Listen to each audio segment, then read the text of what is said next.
पूजनीय नहीं है।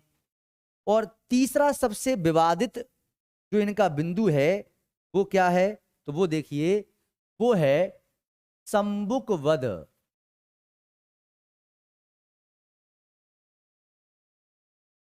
संबुक वध शूद्रों से संबंधित कैसे है, तो उस पर भी अपन चर्चा कर लेते हैं। संबुक जो थे, इनको कहीं कहीं संबुक भी कहते हैं ना, कहीं कहीं इनको संबुक भी लिखा मिलेगा, तो आप समझ जाना कि इसी की बात चल रही है। संबुक जो थे, इनको जाति से अवर्ण बताया गया है। ये कैसे थे, अवर्ण जाति के थे। और हुआ क्या कि राम ने, जो तुलसी के नायक हैं, मर्यादा पुरुषोत्तम हैं, जो समानता की बात कर रहे हैं, उन्हीं राम ने इनका वध कर दिया था।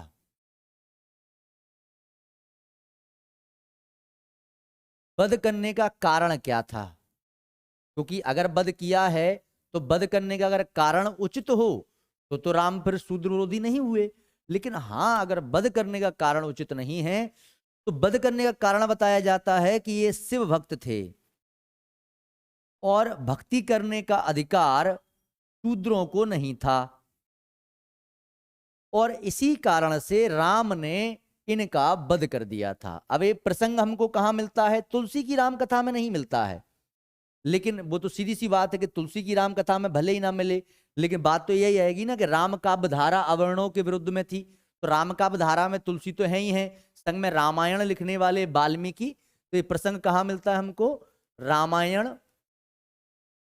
इसकी प्रासंगिकता पर और इसकी जो विश्वसनीयता है, क्रिएटिविटी है, उस पर हम विचार करेंगे अभी।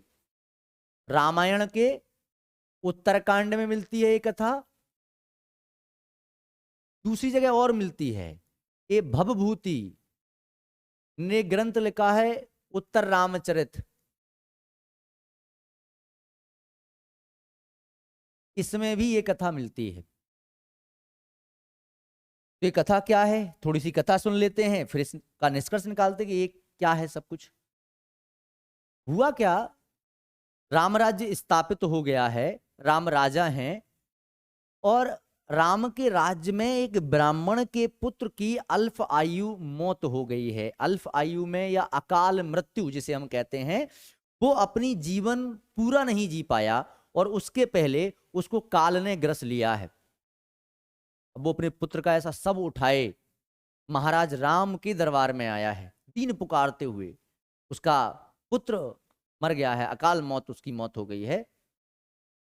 और उसने आगे कहा है कि हे राम, तुम्हारे काल में, तुम्हारे राज्य में अकाल मृत्यु हुई है, इसका मतलब है कि आपके पूरे राज्य में कहीं अनर्थ हो रहा है। राम कहते हैं कि मेरे काल में अनर्थ हो रहा है, तो राम बड़े अचंभित हो जाते हैं और राम पुष्पक वाहन पर बैठकर अपने राज्य का सर्वे कर रहे होते हैं। सर्वे किस बात के लिए, कि अनर्थ कहां हो रहा है। वो जाते हैं तो जंगल में उनको ओम नमः शिवाय की ध्वनि सुनाई पड़ती है, और वहां तप का प्रकाश।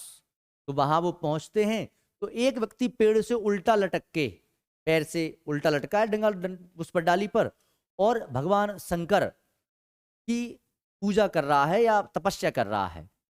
राम पहले उसको अपना परिचय देते हैं कि मैं अयोध्या का राजा राम हूं, और उसका जब परिचय पूछते कि हे तपस्वी आप कौन हैं। अब चूंकि वो तपस्वी है तो झूठ तो बोल नहीं सकता, लेकिन उसको लगता तो है कि मैं अवर्ण हूं, अगर मैंने सच बता दिया तो मेरी जान ले लेंगे। तो वो क्या कहता है कि अब मैं सच बता ही देता हूं, क्योंकि भक्त है, तपस्वी है। तो वो भगवान राम को बताता है कि मैं प्रभु संबुक हूं, मैं शिव जी की भक्ति करता हूं, तपस्या कर रहा हूं, जाति से अवर्ण हूं। जितना उसने कहा कि जाति से अवर्ण है, तो वाल्मीकि के जो राम हैं, वाल्मीकि के राम ने तुरंत सिर काट दिया उसका तलवार से।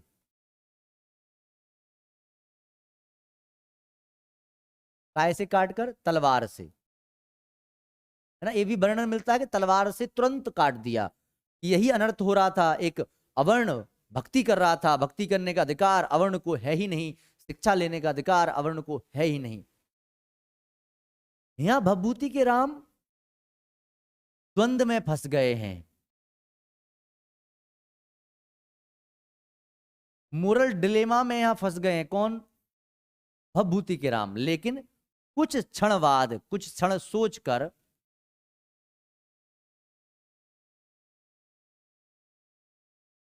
शंभु का सर काट देते हैं।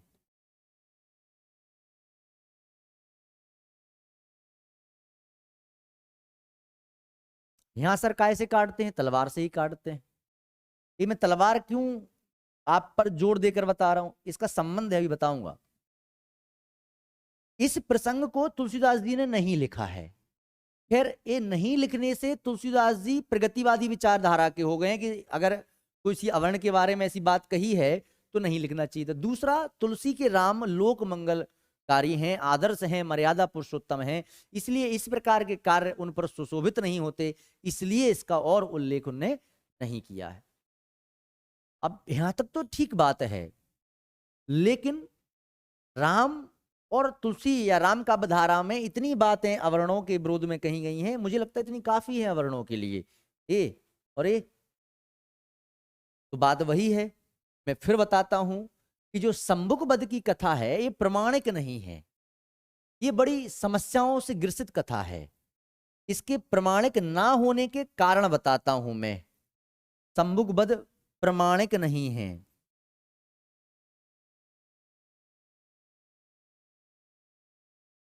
इसका पहला मैं तर्क देता हूं। वाल्मीकि कृत रामायण में वाल्मीकि ने खुद कहा है कि मैं 24,000 श्लोक लिख रहा हूं। ये बालकांड में 74वां श्लोक है। 24,000 श्लोक 6 कांड लिख रहा हूं, लेकिन वर्तमान में 25,000 श्लोक हैं और 7 कांड। 7वां कांड कौन है? उत्तरकांड। और ये जो कथा मिली है शंभुक की, वो भी कहां मिली है? उत्तरकांड में। तो एक तो बात यह है कि उत्तरकांड संभवतः वाल्मीकि जी ने लिखा ही नहीं है, क्योंकि वाल्मीकि जी लिखने से पहले घोषणा कर चुके हैं कि मैं युद्ध कांड तक ही लिख रहा हूं, और 24,000 श्लोक लिखे हैं। अब वर्तमान में कितने हो गए हैं? 25,000, मतलब 1,000 श्लोक बड़े हैं। उन्हीं श्लोकों में एक शंभुक कथा मिलती है। पहला रीजन मैंने ये दिया है। अगर आपको ये नहीं पच रहा हो, नहीं आ रहा हो समझ में, तो कोई दिक्कत की बात नहीं है। दूसरा, अब तर्क देखिए कि राम तलवार नहीं चलाते थे। पूरा रावण से युद्ध हो गया, राम तलवार नहीं चलाते थे, राम धनुषधर थे, धनुर्धर थे। तो जब राम धनुर्धर थे तो सीधी सी बात है कि तलवार से गर्दन क्यों काटेंगे? क्योंकि जब पूरा युद्ध कर लिया, उन्होंने कहीं तलवार ना चलाई, तो शंभुक को मारने के लिए तलवार चलाते। तो ये बात भी नहीं पच रही है, क्योंकि राम धनुर्धर हैं, तलवार उनने कभी चलाई ही नहीं है, तो तलवार से शंभुक का वध क्यों करेंगे? दूसरा। तीसरा कारण देखिए।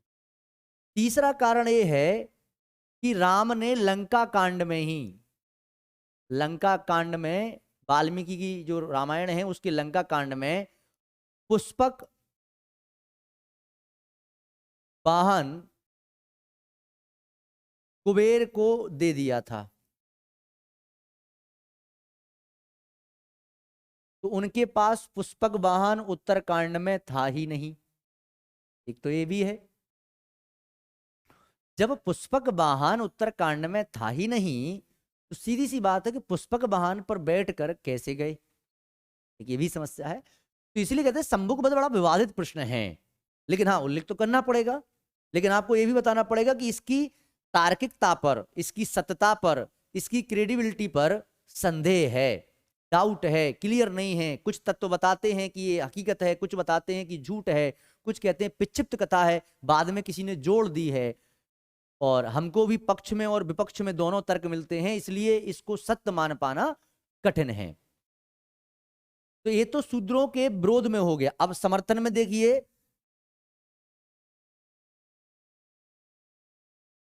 एक बात बताइए कि जो व्यक्ति खुद को जुल्हा कहता हो, धूत कहो, अवधूत कहो, रजपूत कहो, जुल्हा कहो कोऊ।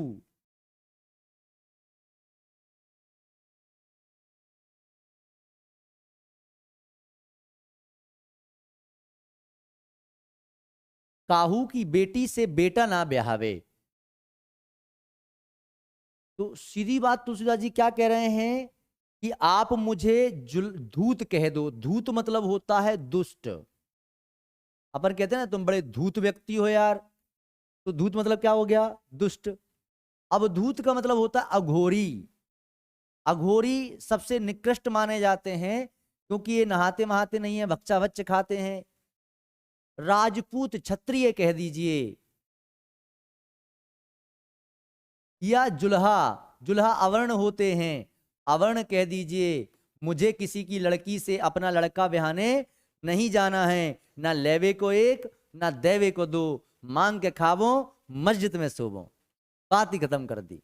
तो एक व्यक्ति जब अपने आप को सब कुछ मानने को तैयार है, तो आप बताइए कि वो अवर्ण का विरोध कैसे कर सकता है जिसको जाति से मतलब ही नहीं है। उनने इसकी अगली लाइन में कहा है, ना लेवे को एक,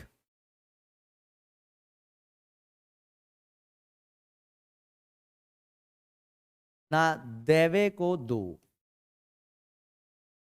वो दो, बात ही खत्म हो गई। वो कह रहा है मुझे संसार से मतलब ही नहीं है। तो जो इंसान कह रहा है मुझे तुमसे एक लेना ना दो देना है, एक कहावत है, ना एक लेना है ना दो देना है, मुझे आपसे लेना देना है ही नहीं। लेना देना है ही नहीं का मतलब क्या हो गया? ना लेवे का एक ना देवे को दो। तो जिसको संसार से और संसार की जाति से कोई फर्क नहीं पड़ता कि तुम मुझे क्या कह रहे हो, वो जाति विरोधी कैसे हो सकता है? दूसरा देखो, ना चाहो काहू की जाति पाति,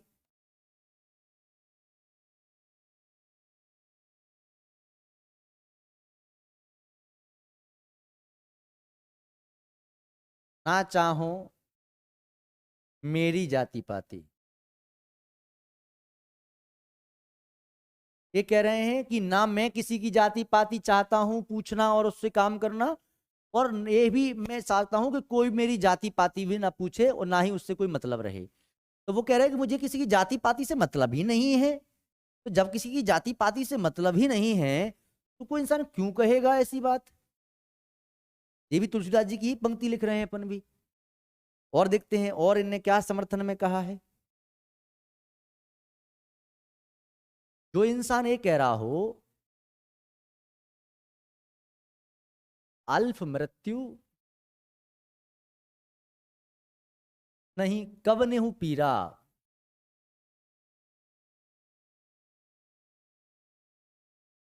तब सुंदर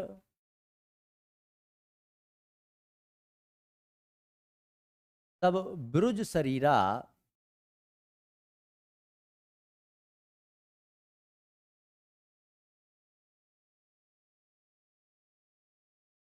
नहीं अबुद को लक्षणहीन,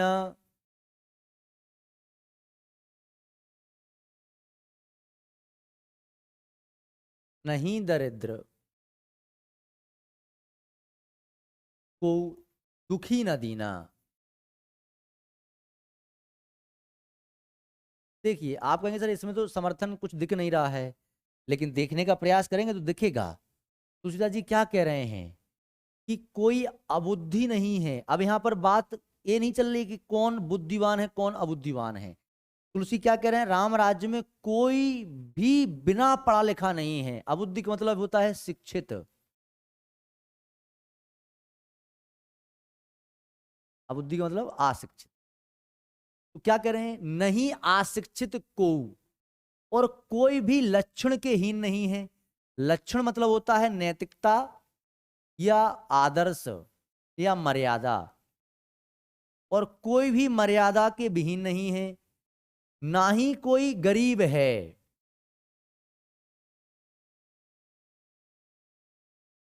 और ना ही कोई दुखी है, और ना ही कोई अनाथ है। दीना का मतलब अनाथ, दुखी का मतलब दुखी। ना ही कोई अनाथ है। अब यहां बात क्या आ रही है? कोऊ। कोऊ का मतलब कोई नहीं। अब तब उनने बात ही कह दी कि पूरे समाज में सभी पढ़े लिखे हैं, क्योंकि अशिक्षित कोई नहीं है। तो इनका दृष्टिकोण देखिए कि ये सब में शूद्र भी आते हैं, स्त्रियां भी आती हैं, सबके लिए शिक्षा की व्यवस्था कर रहे हैं बाबा तुलसीदास, और सब नैतिक और मर्यादित हैं। तो समझिए आप बात को कि कोई गरीब नहीं है, कोई अनाथ नहीं है, कोई दुखी नहीं है। तो कोई का मतलब यहां पर अवर्ण जो शूद्र होते हैं, जो अपने आप को शूद्र मानते हैं तथाकथित, वो भी इसमें शामिल हो जाते हैं। ये राम राज्य है। और जब कहीं अल्प मृत्यु है ही नहीं, तो उस ब्राह्मण के पुत्र की अल्प मृत्यु कैसे हो गई है? क्योंकि यहां लिखा है अल्प मृत्यु नहीं कब नहु पीरा, किसी को कोई कष्ट नहीं है, ना ही कोई अल्प मृत्यु हुई है। तो कहने का मेरा मतलब है कि जब बाबा तुलसीदास यह स्पष्ट कर देते हैं कि मुझे किसी की जाति पाति से कोई मतलब नहीं है, और वो ये कहते हैं तुम्हें मुझे जो भी पढ़े कहना हो कह दीजिए, और एक पंक्ति में तो वो कहते हैं कि मेरा गोत्र वही है जो राम का है, कहा का गोत्र गोत्र होत है गुलाम को।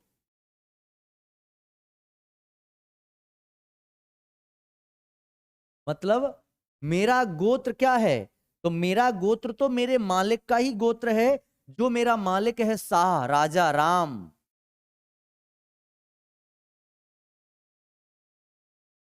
का जो गोत्र है वही उनके गुलाम का गोत्र है।